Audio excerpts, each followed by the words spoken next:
Bonjour, je m'appelle Johan Guérin.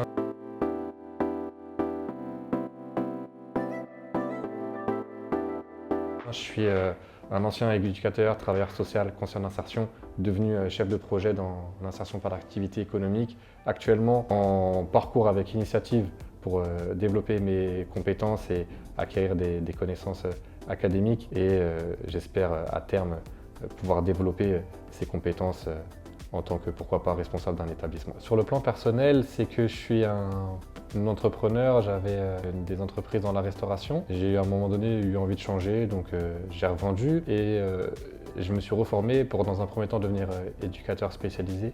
Rapidement, ça m'a pas suffi, j'ai eu envie de développer l'aspect professionnel. Donc je me suis reformé à nouveau pour devenir conseiller en insertion professionnelle. À la suite de ça, j'ai commencé à travailler dans cette branche et j'ai progressivement monté les échelons jusqu'à devenir chef de projet dans l'insertion par l'activité économique. La situation, c'était que dans mon cas précis, je suis un autodidacte, donc j'ai jamais fait d'études, j'ai arrêté l'école jeune, donc j'avais pas de bagage académique ou universitaire. Au stade où j'en étais arrivé dans ma carrière, ça commençait à devenir un facteur limitant. Donc mon employeur m'a demandé, en proposant mais en me demandant aussi en même temps, de me former, donc de trouver un parcours de formation qui pourrait correspondre avec un métier, en fait, avec un emploi à temps plein, de cadre, mais qui pourrait me permettre de suivre un rythme convenable et qui soit efficace et en lien avec la profession que j'exerce. J'ai donc trouvé cette formation à Initiative qui permet de concilier ces deux aspects, aussi bien d'être opérationnel dans mon boulot et de me former dans mon secteur d'activité.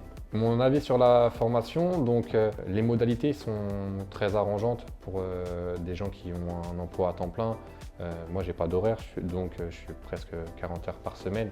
Le fait de pouvoir suivre la formation à distance quand on a été beaucoup pris au travail la semaine, c'est très arrangeant.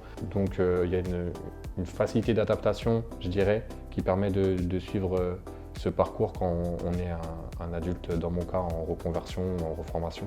Les intervenants sont intéressants du point de vue qu'ils viennent de parcours différents et les intervenants sont des professionnels pour la plupart. Donc ils nous apportent un enseignement qui est basé sur du concret, sur des situations qu'ils ont rencontrées eux-mêmes et dans leur manière de nous transmettre leur savoir, c'est toujours illustré par des exemples concrets qu'ils ont eux-mêmes vécus. Donc c'est enrichissant pour nous aussi et ça nous met vraiment les pieds dans le plat, si je puis dire. C'est pas un parcours strictement scolaire avec des situations qui peuvent être présentées un petit peu trop hypothétiques et théoriques. On est vraiment sur du concret et on ressent bien l'expérience des intervenants, donc c'est très appréciable. Après, c'est un parcours exigeant qui demande de s'impliquer parce que, comme je disais, il est fait en parallèle d'un emploi et donc il faut aussi savoir s'organiser. La quantité de travail demandée parfois fait que c'est exigeant, donc il faut savoir bien s'organiser pour ne pas se laisser déborder.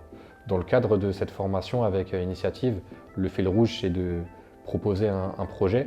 Donc avec mon employeur, comme on a monté ce parcours de formation, de monter en compétences ensemble, en collaboration, le fil rouge que j'ai décidé de choisir pour mon mémoire, c'est un projet que je compte ensuite développer et réaliser au sein de ma structure dans laquelle je travaille actuellement. Je porte un projet de création d'entreprise d'insertion dans le secteur de la logistique et l'idée c'est de ensuite concrétiser ce projet au sein de ma structure. Et au-delà de ça, plus loin, j'envisage à titre personnel de m'expatrier, d'aller proposer mes compétences acquises à l'étranger. L'ESS ne se limite pas à la France et il y a beaucoup de pays qui tournent vers le nouveau secteur de l'économie qui a le vent en poupe et donc j'ai envie d'aller voir ce qui se fait à l'étranger. J'ai des pays en tête qui me tiennent à cœur et j'aimerais bien dans les années qui viennent, pourquoi pas y poser mes valises. Voilà.